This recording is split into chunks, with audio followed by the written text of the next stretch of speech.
Assalamualaikum warahmatullahi wabarakatuh. Perkenalkan saya Putri Dewi Mariani, NIM 19016114.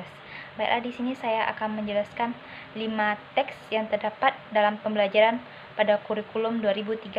Yang pertama teks eksposisi, yang kedua teks biografi, yang ketiga teks anekdot, yang keempat teks eksplanasi, dan yang kelima teks prosedur. Baiklah, kita masuk kepada teks yang pertama, yaitu teks eksplanasi. Teks eksplanasi yaitu paragraf yang memuat informasi tentang tahapan, mengapa dan bagaimana yang terdapat pada suatu peristiwa. Struktur teks dalam teks eksplanasi ini dibagi atas 3. Yang pertama yaitu pernyataan umum, yang kedua sebab akibat atau deretan penjelas, dan yang ketiga yaitu interpretasi.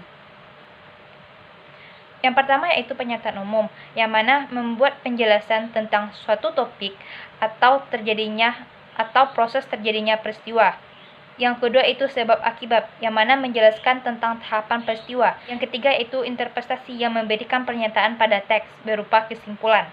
Baiklah, kita masuk kepada contoh teks tentang tsunami. Saya akan membacakannya. Yang pertama itu pernyataan umum. Tsunami adalah serangkaian gelombang yang terbentuk karena gempa bumi atau letusan gunung berapi di bawah laut atau di dataran dekat pantai. Gelombangnya yang besar dapat menyebabkan banjir dan kerusakan saat menghantam pantai. Selanjutnya itu deretan penjelas. Tsunami tercipta saat permukaan dasar laut bergerak naik turun di sepanjang patahan selama gempa terjadi. Tsunami juga dapat tercipta karena meletusnya gunung berapi yang menyebabkan pergerakan air di laut atau perairan sekitarnya sangat tinggi.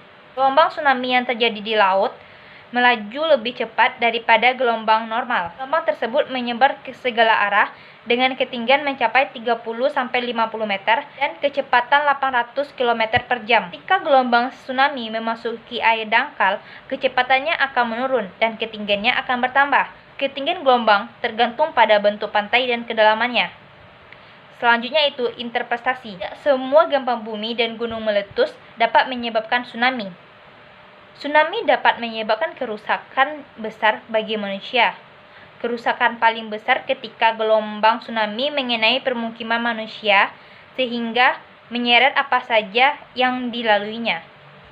Selanjutnya kita masuk kepada teks yang kedua, yaitu teks biografi. Teks biografi adalah suatu tulisan yang membahas tentang kehidupan seseorang atau riwayat hidup seseorang. Nah, teks biografi ini memiliki 3 struktur teks. Yang pertama orientasi, yang kedua masalah atau peristiwa, yang ketiga adalah reorientasi. Yang pertama itu orientasi, yang mana orientasi ini merupakan bagian penjelas atau menggambarkan pengenalan tokoh yang berisikan gambaran awal pada tokoh yang akan diceritakan. Yang kedua itu peristiwa atau masalah, yang mana yaitu peristiwa atau masalah yang pernah dihadapi oleh tokoh tersebut. Yang ketiga itu orientasi, yang mana merupakan bagian penutup pada teks biografi dan berisikan pandangan hidup tokoh. Di sini saya akan memberikan contoh teks biografi Dewi Sartika. Baiklah, saya akan membacakannya. Pertama itu orientasi. Dewi Sartika lahir dari keluarga priai daerah Sunda. Nyi Raden Raja Permas dan Raden Somanagara merupakan orang tua dari Dewi Sartika. Walaupun bertentangan dengan adat waktu itu, ayah dan ibu Dewi Sartika tetap menyekolahkan Dewi Sartika di sekolah Belanda. Setelah ayahnya wafat, Dewi Sartika diasuh oleh pamannya yang pada saat itu menjadi pati di Cicalengka. Selanjutnya itu peristiwa atau masalah. Dari kecil, Dewi Sartika telah menunjukkan bakat pendidikan dan kegigihannya untuk dapat meraih kesuksesan. Di belakang gedung kepelatihan, Dewi Sartika melakukan kegiatan belajar, menulis, dan juga belajar bahasa Belanda bersama anak-anak pembantunya. Pada saat itu, usia Dewi Sartika berumur 10 tahun. Hal itu membuat masyarakat menjadi heboh, karena pada saat itu belum ada anak-anak yang memiliki kemampuan berbahasa Belanda. Setelah beranjak dewasa, Dewi Sartika meyakinkan pamannya untuk mendirikan sekolah perempuan, sehingga pada tahun 1902, Dewi Sartika sudah dapat merintis pendidikan bagi kaum perempuan. Dan beberapa tahun kemudian, Dewi Sartika berkonsultasi kepada bupati pada saat itu, yang mana pada tanggal 16 Januari 1904, Dewi Sartika membuka sekolah istri yang merupakan sekolah perempuan pertama se-Hindia Belanda. Sehingga pada 1912 sudah berdiri 12 sekolah istri di kota Kabupaten se-Pasundan, sehingga sekolah berganti nama menjadi Sekolah Keutamaan Istri.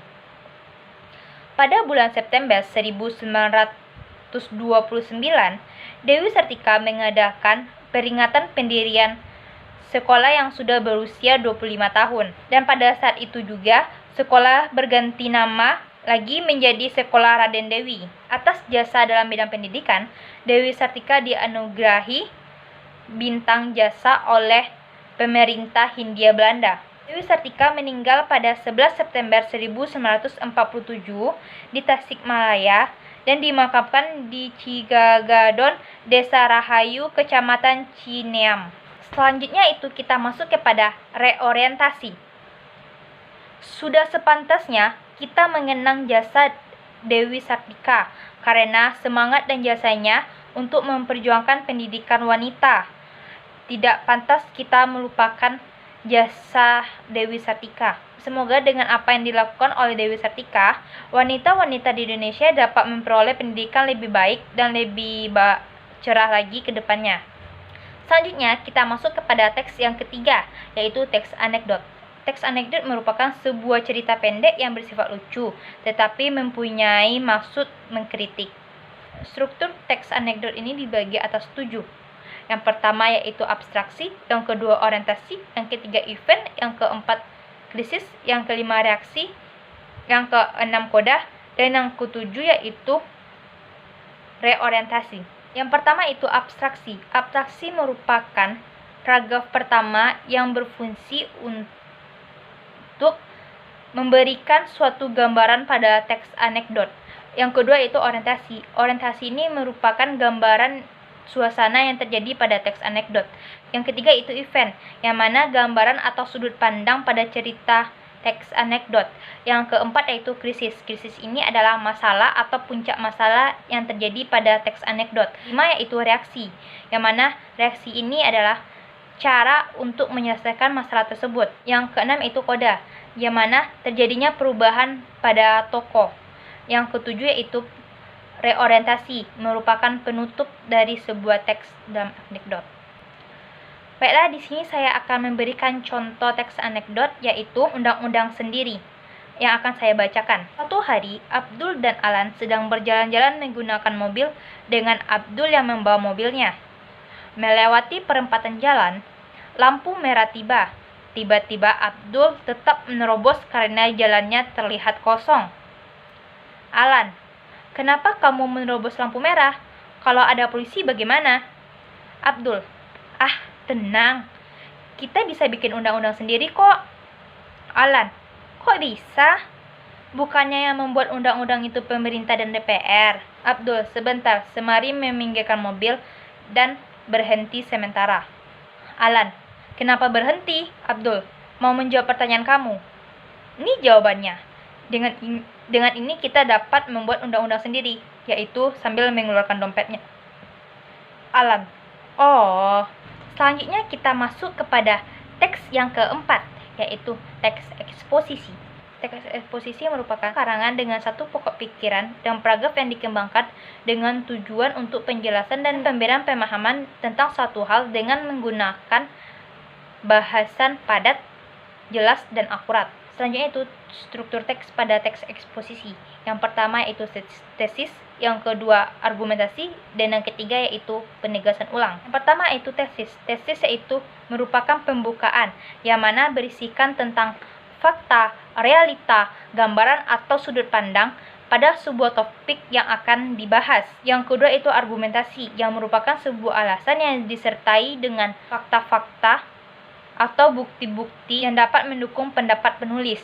Yang ketiga yaitu penegasan ulang. Penegasan ulang ini merupakan bagian akhir yang berisi kesimpulan dan juga saran. Baiklah, di sini saya akan menjelaskan contoh dari teks eksposisi. Teks eksposisinya yaitu fakta hukum di Indonesia. Yang pertama, tesis. Semestinya hukum di negara Indonesia sebagaimana yang telah diatur dalam Undang-Undang Dasar 1945 sudah secara tegas mengatur hukuman untuk para pelaku tindak kejahatan. Akan tetapi pada faktanya kerap kali terjadi ketidakadilan terhadap hukum yang bisa merugikan banyak orang. Hukum bisa saja tegas, akan tetapi menjadi mendadak tumpul ketika dihadapkan dengan uang. Itulah yang terjadi pada saat ini. Argumentasinya yaitu, bukan menjadi rahasia umum lagi jika para koruptor di Indonesia menerima hukuman yang tingkatnya terbilang sangat ringan. Bahkan ada pula koruptor yang mendapatkan tunjangan berupa fasilitas mewah, padahal sudah dianggap merugikan masyarakat di negara. Selanjutnya yaitu penegasan ulang. Hukum di Indonesia dapat dibilang hanya tegas di hadapan rakyat kecil. Contohnya saja, kasus yang pernah menimpa Nenek Asyani. Kasusnya yaitu diduga mencuri beberapa kayu. Ia terancam dengan hukuman selama kurang lebih 5 tahun penjara.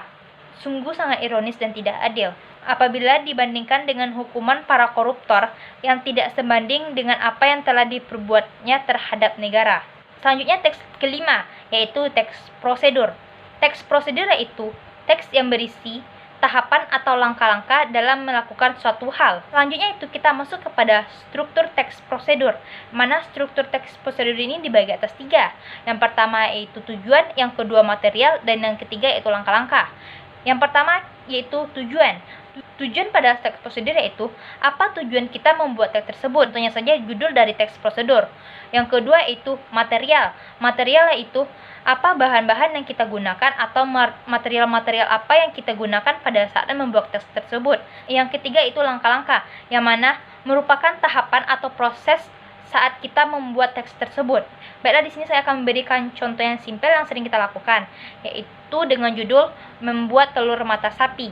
Yang pertama itu bahan-bahannya, 1 butir telur, minyak goreng atau mentega, dan juga garam. Yang kedua itu alat-alat yang digunakan, seperti kompor, wajan atau teflon, spatula, dan juga piring.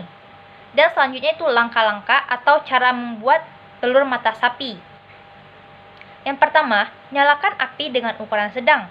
Yang kedua, letakkan wajan atau teflon di atas kompor dan masukkan minyak, tunggu hingga panas. Yang ketiga, pecahkan dan tuangkan isi telur ke dalam wajan. Yang keempat, tambahkan garam secukupnya. Yang kelima, balik telur dengan spatula dan tunggu hingga matang. Tiriskan sebentar dan kemudian letakkan di atas piring yang telah disediakan. Dan telur mata sapi siap disajikan. Mungkin sekian dari saya. Assalamualaikum warahmatullahi wabarakatuh.